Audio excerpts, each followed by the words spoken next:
One India Kannada YouTube ಚಾನಲ್ಗೆ ಸ್ವಾಗತ. ನಾನು ಸಂದೀಪ್. ಮುಖ್ಯಮಂತ್ರಿ ಸಿದ್ದರಾಮಯ್ಯನವರು 12ನೇ ಬಾರಿ ಬಜೆಟನ್ನು ಮಂಡಿಸಿದ್ದಾರೆ.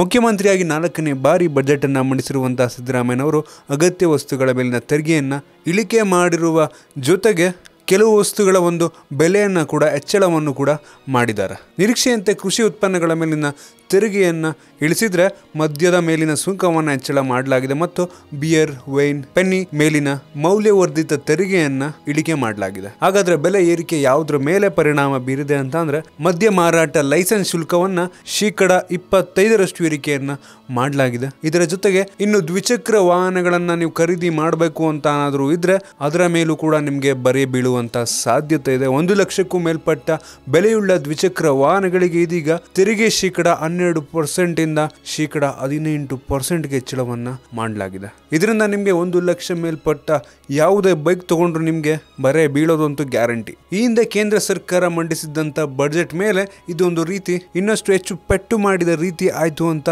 ನಮ್ಗನ್ಸುತ್ತೆ. ನಿಮ್ಗೆ ಅನ್ಸುತ್ತೆ ಒಂದು ಮದ್ಯ ಮಾರಾಟ ಮತ್ತು ದ್ವಿಚಕ್ರ ವಾಹನಗಳ ಮೇಲಿನ ಒಂದು ಲೈಸೆನ್ಸ್ ಶುಲ್ಕ ಮತ್ತು ಟ್ಯಾಕ್ಸ್ ಅನ್ನ ಜಾಸ್ತಿ ಮಾಡಿರುವಂಥದ್ದು? ಕೆಳಗಡೆ ಕಾಮೆಂಟ್ ಅಲ್ಲಿ ತಿಳಿಸಿ. ನಿಮ್ಗೆ ಏನಾದರೂ ವಿಡಿಯೋ ಇಷ್ಟ ಆಗಿದ್ರೆ ಲೈಕ್ ಮಾಡಿ, ಶೇರ್ ಮಾಡಿ. ಇದೇ ರೀತಿ ನಮ್ಮ ಬೇರೆ ವಿಡಿಯೋಗಳಿಗೆ ಒನ್ ಇಂಡಿಯಾ ಕನ್ನಡ ಯೂಟ್ಯೂಬ್ ಚಾನಲ್ಗೆ ಸಬ್ಸ್ಕ್ರೈಬ್ ಮಾಡಿ.